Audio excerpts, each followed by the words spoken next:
నమస్తే అందరికీ. నేను ఇవాళ మీకు చూపించబోతున్నాను టమాటా రైస్. టమాటా రైస్కి కావాల్సినవి ముందు కొంచెం నెయ్యి నూనె వేసుకోవాలి. ఆ తర్వాత మసాలా దినుసులన్నీ వేసుకోవాలి. ఒక కేజీకి సరిపడే బిర్యానీకి ఎంతైతే మనం మసాలా దినుసులు వేస్తామో ఆ క్వాంటిటీ ప్రకారం వేసుకోవాలి. తర్వాత కొంచెం వాటిని ఫ్రై చేసుకోవాలి. ఒక 2 మినిట్స్ ఫ్రై అయిన తర్వాత అందులో మనం కాజు వేసుకోవాలి. అది మనకి ఆప్షనల్ అనమాట. మన దగ్గర ఇష్టం ఉన్న వాళ్ళు వేసుకోవచ్చు, లేకపోతే లేదు. తర్వాత ఉల్లిపాయలు చీలికలు పచ్చిమిరపకాయ చీలికలు చేసుకుని అందులో వేసుకోవాలి.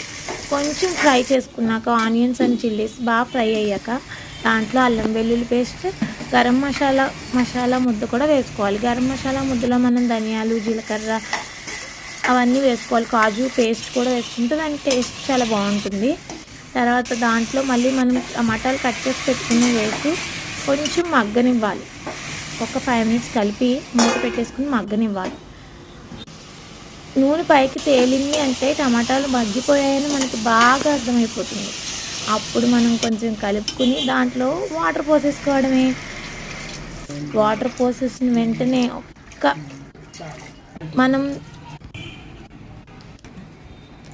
మనం కొంచెం పసుపు ఉప్పు కూడా వేసేసుకోవాలి. అందులో వేసుకుని శుభ్రంగా కరిగిన తర్వాత కొంచెం ఉడుకుతున్నట్టు మనకి వాటర్ అనిపించినప్పుడు మనం నానబెట్టుకున్న రైస్, నార్మల్ రైస్ తీసుకోవచ్చు, బాస్మతి రైస్ తీసుకోవచ్చు.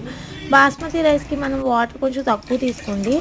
నేను నార్మల్ రైస్ తీసుకున్నాను ఇక్కడ మీకు చూపించడానికి. ఇప్పుడు చూడండి, మీకు చూపిస్తున్నాను చూడండి. ఒక్క 5 మినిట్స్ 10 మినిట్స్లో మనకి కావాల్సిన టొమాటో రైస్ చాలా పొడి పొడిలాడుతూ వస్తుంది. టేస్ట్ చేసి చెప్పండి ఎలా ఉందో. నాకైతే టేస్ట్ సరిపోయింది. నేను ఇందులోకి పొటాటో కర్రీ చేసుకున్నాను. తినేద్దాము మరి. రెడీగా ఉన్నారా మీరు మాతో పాటు? ఇందులో ఆనియన్ నంచుకుని ఆ పొటాటో కూడా సూపర్.